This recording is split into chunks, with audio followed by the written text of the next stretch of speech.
बिस्मिल्लाहिर्रहमानिर्रहीम। अस्सलाम वालेकुम। कैसी है मेरी यूट्यूब फैमिली? उम्मीद है कि सब लोग खैरियत से होंगे। अल्लाह ताला सबको अपने हिफ्ज़ व अमान में रखे। इस वजह से मैं इस वक्त आपको दिखा रही हूँ। ये मेरे पास जो है 1 किलो कीमा है बीफ का, और मैंने इसको अच्छे तरीके से पहले वॉश करके फिर मैंने इसको मशीन से कीमा किया है। और आज की जो मेरी रेसिपी है जो कि सबको बहुत पसंद होती है वो है चपली कबाब। और चपली कबाब हर घर में बनाए जाते हैं और सबको बहुत पसंद होते हैं। मुख्तलिफ़ तरीक़ों से बनाए जाते हैं। और जो मेरी चपली कबाब की जो रेसिपी है, जिस तरीके से मैं बनाती हूँ, वो जो मैं आपसे शेयर कर रही हूँ। तो अब शुरू करते हैं। ये मेरे पास मिर्चें, ये मोटी कुटी हुई मिर्चें हैं, ये मैं डाल देती हूँ। मिर्चें तमाम चीज़ें अपनी अपनी टेस्ट के लिहाज से आप डाल सकती हैं, बस मुझे इतनी ही चाहिए। 1.5 चम्मच के करीब मैंने डाली। और ये सूखा धनिया है, ये मैं 2 चम्मच डालूँगी। ज़्यादा मैंने इसको बारीक नहीं किया, मोटा मोटा रखा है। 2 चम्मच। ये 1 चम्मच मैंने नमक डाला है। ये 1 चम्मच जो है ज़ीरा है साबुत। ये 1 चम्मच जो है मैंने काली मिर्च पिसी हुई है। ये जो है आधी चम्मच से भी कम है। ये अजवाइन ली है, क्योंकि ये बीफ का कीमा है तो अजवाइन अच्छी होती है बादी वगैरह के लिए, तो इसका फ्लेवर भी बहुत अच्छा होता है। ये मैंने 1 कप बेसन लिया है, ये मिक्स करूँगी। इस वक्त मैं इन तमाम चीज़ों को अच्छे तरीके से मिक्स करती हूँ। इसके बाद मज़ीद इसमें मैं मसाले डालूँगी। इसको मिक्स करके आपको दिखाती हूँ कुछ टाइम के बाद। लेकिन आपने इसको अच्छे तरीके से मिक्स करना है ताकि हर चीज़ इसके अंदर जो है वो मिक्स हो जाए। ये देखें, मैंने इसको अच्छे तरीके से मिक्स कर दिया। कुछ टाइम तक मैं इसको रखती हूँ। इसके बाद इसके अंदर मज़ीद मसाले मैं ऐड करती हूँ, फिर आपको दिखाती हूँ। इस वक्त मैं मज़ीद जो है चपली कबाब के इंग्रेडिएंट्स आपको दिखा रही हूँ। ये 2 टमाटर हैं, ये मैंने चॉप करने हैं, बारीक करने हैं। और ये हरी मिर्चें भी मैंने चॉप करनी है। और ये 1 लहसुन की पोथी है, ये भी इस मसाले में। और ये एक अदरक है। और इसमें ये अनारदाना है, इसको भी मैंने कूटना है। ये 2 चम्मच के करीब होगा अनारदाना, क्योंकि अनारदाना का जो फ्लेवर है ये चपली कबाब में बहुत मज़ा करता है, तो इसलिए मैं ये डालती हूँ। इससे बहुत टेस्ट जो है मज़ीद चपली कबाब का बढ़ जाता है। और ये मैंने जो है 4 प्याज ली हैं। इन मसालों में एक इंग्रेडिएंट्स रह गया था जो बहुत इंपॉर्टेंट था, वो ये फ्रेश वाली हल्दी है, ये मैं ज़रूर डालती हूँ।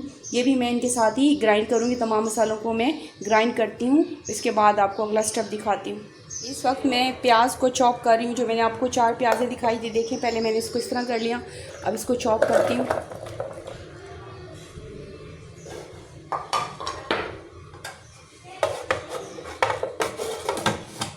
आपको दिखाती हूँ इसके बाद। ये देखें, अब मैंने इसको इस तरह बस इतनी ही चॉप करनी थी। अब इसको निकालती हूँ, मैं इसको निचोड़ती हूँ।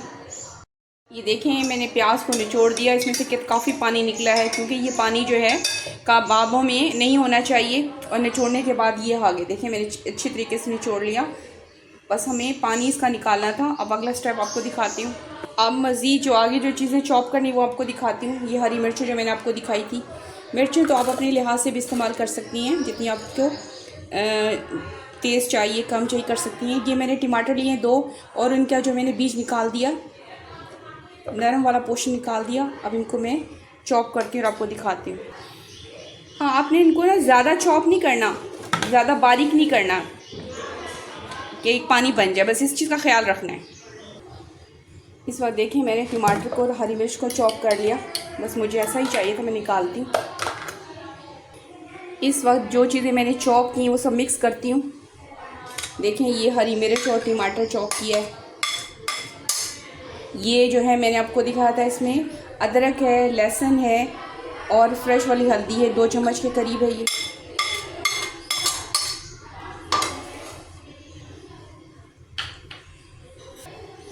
ये अनारदाना है, इसको मैंने अच्छे तरीके से कूट लिया है, क्योंकि इसका फ्लेवर आता है। इसको मिक्स करती हूँ।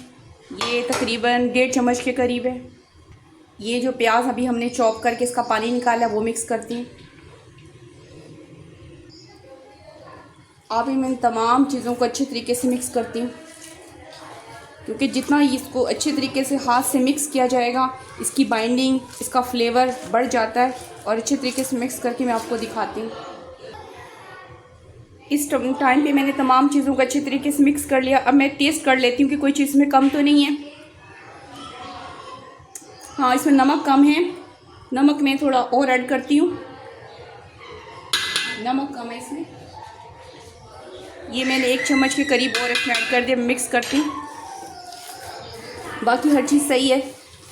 और इसको मैं मिक्स करने के बाद तकरीबन आधा घंटा या घंटा आप ज़रूर रखें। फ़ौरन भी बना सकते हैं, लेकिन इसे कुछ टाइम चाहिए सेट होने के लिए, ताकि अच्छी तरीके से सेट हो जाए।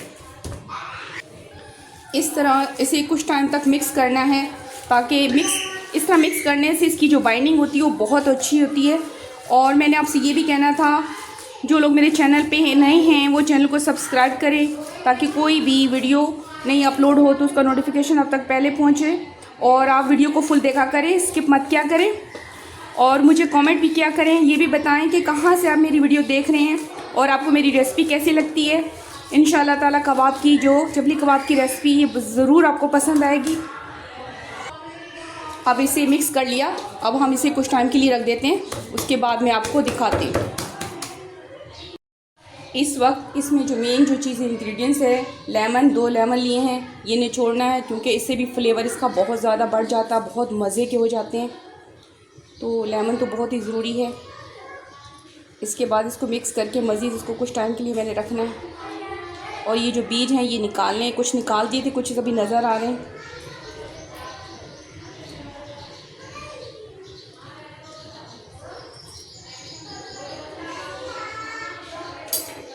इस तरह करके ये निकाल देने बीज।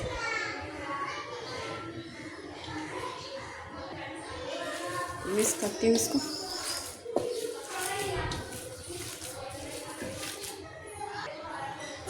ये देखें, मैंने अच्छी तरीके से इसको मिक्स कर दिया। इसमें मैंने इस वक्त तमाम चीज़ें जो हैं इसमें मैंने शामिल कर दी हैं। तो माशाल्लाह बहुत प्यारा कलर है जिस वक्त नज़र आ रहा है। और इसे मैं कुछ टाइम के लिए रखती हूँ, उसके बाद मैं इसे फ्राई करना शुरू करती हूँ। इस वक्त देखें, चपली कबाब का तमाम मटेरियल मैंने इसको रस देने के बाद, और देखिए कितना सॉफ्ट और नरम हो गया है। इसमें लास्ट जो इंग्रेडिएंट्स रह गया वो धनिया है, इसको मैंने अच्छी तरीके से धो लिया है, 2 चम्मच के करीब है ये। मैं इसमें मिक्स करती हूँ और उसके बाद फ्राई करती हूँ और आपको दिखाती हूँ। ये देखें, मैंने इसको अच्छी तरीके से मिक्स कर दिया। हरा धनिया भी आखिरी हमारा इंग्रेडिएंट्स रह गया था। अब हम शुरू करते हैं फ्राई करना। इस वक्त मैंने तवे पे तेल डाल दिया है और कबाब बनाना मैं शुरू करती हूँ। इस वक्त मैं पहले एक कबाब बनाती हूँ, तलती हूँ, देखती हूँ कि इसकी गिरफ्त कैसी है, टूट तो नहीं रहा। अब कबाब की जो है उसकी यानी कितना साइज़ का आपने बनाना है, तो उस लिहाज से आप मटेरियल ले लें। बड़ा बनाना है तो आप ज़्यादा ले लें, ये दरमियाना, इस लिहाज से आपको जो आपकी चॉइस है उस लिहाज से। और मैंने इस साइज़ का बनाना है तो मैंने इतना लिया है, और मैंने उंगलियों की मदद से इसको मैं प्रेस कर रही हूँ इस तरह। बिस्मिल्लाह की बरकत। आहिस्ता आहिस्ता ऑयल में मैं छोड़ देती हूँ। अब थोड़ी सी आग में तेज़ करती हूँ और कुछ टाइम के बाद आपको दिखाती हूँ। इसको आप ना इसको हल्का हल्का करते ना, इस तरह देखें ऐसे, ताकि चारों तरफ से ये ऑयल के अंदर पकता रहे। कुछ टाइम के बाद मैं इसकी साइड चेंज करती हूँ। इस वक्त देखें, मैंने कबाब की साइड चेंज कर दी है और हल्का हल्का मैं इस तरह ऊपर नीचे भी इस ऑयल के अंदर कर रही हूँ, ताकि हर तरफ से पक जाए। बस ये ख्याल रखना है कि ऑयल में डालने के बाद कबाब को आंच हल्की रखनी है, क्योंकि फिर वो जल जाते हैं। देखें माशाल्लाह ये हमारा नहीं टूटा। तो इसके बाद मैं दूसरा डालती हूँ और इसको मैं साइड पे रख देती हूँ जब तक इसका ऑयल बाकी सारा नीचे की तरफ आ जाएगा। अगला डालती हूँ मैं, तो मैं इसे उतारती हूँ। देखें माशाल्लाह क्या, देखें इसकी लुक क्या अच्छा फ्राई हुआ है ये। अब दूसरा डालती हूँ। अब देखिए मैं अगला डाल रही हूँ।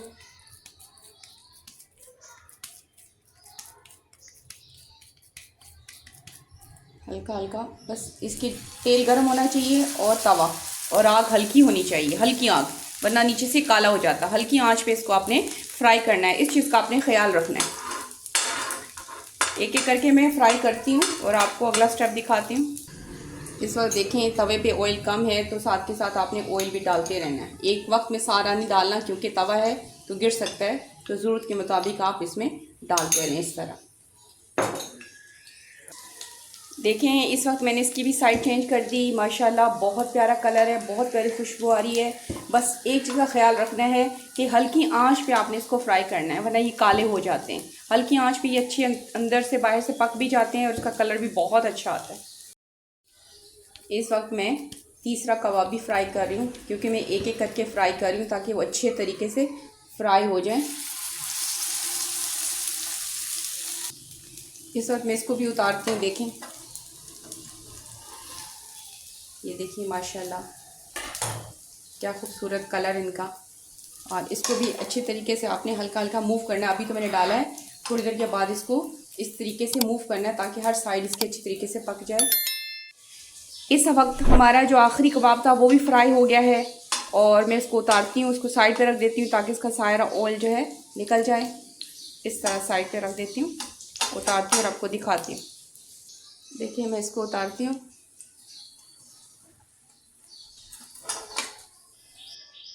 इस वक्त मेरी जो चपली कबाब की रेसिपी थी आज अल्हम्दुलिल्लाह मुकम्मल हुई। जिस तरह इस वक्त आपको दिखा रही हूँ माशाल्लाह बहुत मज़े के बने हैं और कलर भी बहुत ही खूबसूरत है और बहुत प्यारी खुशबू आ रही है।